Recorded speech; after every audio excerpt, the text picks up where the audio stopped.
Assalamualaikum warahmatullahi wabarakatuh.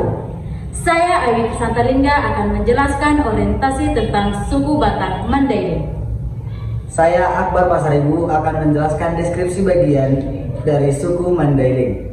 Saya Benediktus akan menjelaskan dari deskripsi bagian dari suku Mandailing. Dan teman saya Enders Lelahi akan menjelaskan deskripsi manfaat dari suku Batak Mandailing. Selamat menyaksikan. Iya. Hai teman-teman, saya akan menjelaskan orientasi tentang suku Batak Mandailing, yang dimana di negara Indonesia terdapat beberapa etnis budaya, termasuk budaya Batak. Budaya Batak juga dijabarkan menjadi 6 suku, yang dimana Batak Karo, Batak Toba, Batak Simalungun, Batak Pakpak, Batak Mandailing, dan Batak Angkola. Nah, kami juga kelompok 7 akan menjelaskan hasil observasi kami, yaitu tentang suku Batak Mandailing, yang dimana suku Batak Mandailing dapat dilihat dari beberapa aspek, termasuk agama, nilai-nilai budaya, dan sistem kekerabatan. Suku Batak Mandailing berasal dari kawasan di pedalaman pesisir barat, tepatnya di Tapanuli Selatan. Agama mayoritas di suku Batak Mandailing yaitu agama Muslim. Namun, adat dan tradisi di suku Batak Mandailing tetap terjaga, bahkan masih banyak yang mempertahankan kepercayaan animismenya. Sistem kekerabatan di suku Batak Mandailing yaitu patrilineal, yang dimana menarik garis keturunan dari pihak ayah. Nah, untuk penjelasan yang lebih spesifik lagi, teman saya akan menjelaskan deskripsi bagian tentang suku Batak Mandailing. Dengan Mandailing Gorando, asal mula di Sitogoldo, masak pote marga pira, homar Sitogol Sitogol Sitogol Gabo. Dengan Mandailing Gorando, asal mula di Sitogoldo. Horas, di sini saya akan menjelaskan tentang deskripsi bagian dari suku Mandailing, yang dimana terdiri atas baju adat, tradisi, makanan khas, dan tarian. Pertama, saya akan menjelaskan baju adat suku Mandailing, yang dimana untuk laki-laki terdiri dari ampu atau topi, baju godang yang terdiri dari jas hitam yang berornamenkan elemen-elemen keemasan, dan dilengkapi dengan bobat atau tali pinggang, dan diikat dengan kain simpang atau kain songket yang diikat menyamping di pinggang. Untuk perempuan ada bulung dan ada baju kurung yang terbuat dari kain songket. Lalu songket yang dijadikan sebagai rok dan bobat untuk mengikat pinggangnya. Yang kedua, saya akan menjelaskan tentang tradisi. Tradisi yang pertama adalah Marsia Pari. Marsia Pari adalah tradisi panen padi yang dilakukan masyarakat atau orang Mandailing untuk mempererat tali silaturahmi dan kekeluargaan tanpa mengharap imbalan sebesar pun dari pihak yang panen. Yang kedua, ada Mangupa. Mangupa adalah acara syukuran atau ucapan terima kasih kepada Tuhan atas kebahagiaan peristiwa yang terjadi dalam hidup, seperti kelahiran, pernikahan, rumah baru, dan acara sukacita lainnya. Yang ketiga, ada Manya Raya dan Martoko. Manya Raya dan Martoko adalah tradisi gotong royong yang berbeda dengan Marsia Pari. Tradisi ini digunakan biasanya untuk membantu kerabat atau tetangga yang sedang berpesta, memberi makan para tamu undangan, dan lain. Dan yang keempat, menyapai boru. Menyapai boru adalah prosesi adat Mandailing dalam pernikahan, di mana pihak perempuan dan pihak laki-laki saling mengenalkan diri mereka dan keluarga mereka masing-masing.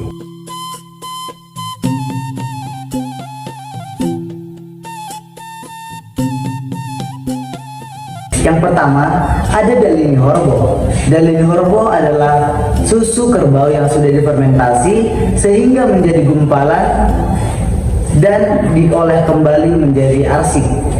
Yang kedua ada gulai sale.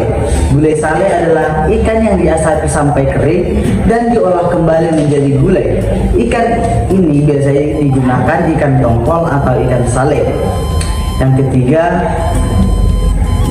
sambal kentori joro. Sambal ini termasuk sambal yang berkategori unik karena sambal ini dicampur dengan cabai, ikan teri, durian fermentasi yang menghasilkan rasa yang autentik sehingga menciptakan rasa yang asam, pedas, dan wangi. Yang keempat adalah lemang. Lemang sering kita dengar dan kita temui di daerah manapun. Lemang terbuat dari beras ketan yang dimasak dalam bumbu dan santan yang dibungkus dalam daun pisang dan dibakar menggunakan bambu yang menciptakan rasa gurih dan asin. Selanjutnya saya akan menjelaskan tentang tari. Selain makanan khas, tradisi yang unik dan menarik, suku Mandailing juga tak kalah menarik dengan tariannya. Tarian suku Mandailing cukup banyak, namun yang saya ambil cuma 3 bagian.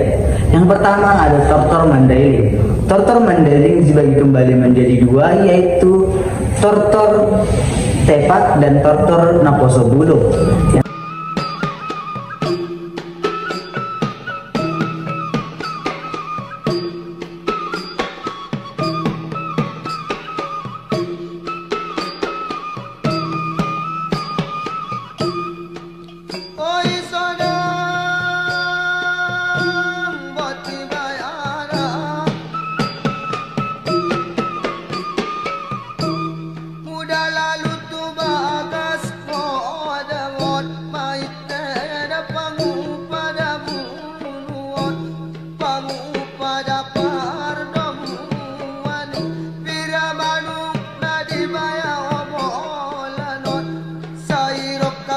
Yang kedua ada tari Soram Datu, yang dimana tarian ini bertujuan untuk meminta atau berdoa kepada leluhur untuk diberi kekuatan. Tarian ini biasanya digunakan atau dilakukan oleh satu orang penari. Yang ketiga, tari erdeng-erdeng. Tarian ini digunakan untuk simbol kebahagiaan masyarakat yang dimana mereka berhasil untuk menyekolahkan anaknya, berhasil panen, dan banyak keuntungan lainnya yang dirayakan menggunakan tari erdeng-erdeng. Sekian deskripsi bagian yang dapat saya sampaikan. Berikutnya akan dilanjutkan oleh teman saya Benedictus Sinaga. Terima kasih. Oke, di sini saya akan melanjutkan deskripsi bagian yang telah disampaikan oleh teman saya Akbar. Di sini saya akan melanjutkan di bagian kelima, yaitu budaya. Bagian ke-7 adalah bahasa, bagian ke-8 adalah silsilah markah. Kita mulai dari budaya. Suku Mandailing berasal dari Minangkabau, Sumatera Barat, yang dibawa oleh Empu Prapanca yang hijrah ke Sibolga, dan saat tiba di Sibolga, kehadiran Empu Prapanca tidak diterima oleh penduduk asli Sibolga, dan beliau juga hijrah ke Keresidenan Tapanuli pada masa itu, dan saat ini telah menjadi Kabupaten Tapanuli Selatan. Yang ke-7 adalah bahasa. Bahasa Mandailing sangat berbeda dengan bahasa yang ada di Sumatera Utara, yaitu bahasanya yang sangat sempurna dan tidak bersuara tinggi, yang dimana bahasa Mandailing ini biasanya dipakai juga dalam kehidupan sehari-hari, tapi menurut Mr. ID pada tahun 2024 bahasa Mandailing sudah mulai diemban kepunahan.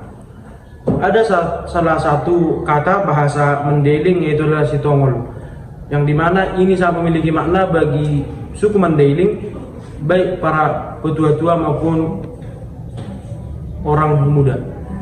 Yang ke-8 adalah silsilah marga Mandailing. Marga Mandailing ini dimulai dari Empu Prabansa yang hijrah dari Minangkabau, Sumatera Utara, yang dimana suku Minangkabau ini memiliki marga yang tidak memungkinkan, tidak banyak, dan keturunannya pun masih sedikit. Salah satu contohnya marga dari Minangkabau adalah marga Batubara, Dalimunte, Nasution, sama Daulay. Dan ada salah satu marga yang terkenal di masyarakat, yaitu Dalimunte. Dalimunte ini juga masuk ke kumpulan Parna ataupun Razania Batu. Mungkin ini yang bisa disampaikan dan akan dilanjutkan di bagian deskripsi manfaat yang dilanjutkan oleh teman saya, yaitu Angel Silalahi. Terima kasih. Suku Batak Mandailing memiliki beberapa manfaat. Yang pertama, kebudayaan yang kaya. Mereka memiliki bahasa, seni, musik, dan tarian tradisional yang unik, seperti tari tortor dan gondang sambilan. Yang kedua, sistem kekerabatan yang kuat. Suku Mandailing memiliki sistem kekerabatan yang kuat dan Dali Hanatolu sebagai struktur sosial mereka. Yang ketiga, kontribusi sosial dan budaya. Mereka telah memberikan kontribusi signifikan dalam perkembangan sosial dan budaya di Indonesia, terutama dalam penyebaran agama Islam dan budaya mereka ke berbagai wilayah. Yang keempat, etos kerja yang tinggi. Suku Mandailing dikenal memiliki etos kerja yang tinggi dan berperan penting dalam berbagai bidang di Indonesia dan Malaysia. Yang kelima, tradisi dan adat istiadat. Mereka memiliki tradisi dan adat istiadat yang kuat, seperti pesta perkawinan dan pemakaman yang unik dan pemenuhan simbolisme. Sekian dari saya, terima kasih. Sekian hasil observasi yang dapat kami sampaikan. Semoga para kaum muda dapat melestarikan ataupun meningkatkan budayanya. Semoga hasil observasi kami ini bermanfaat dan menambah wawasan bagi kita semua.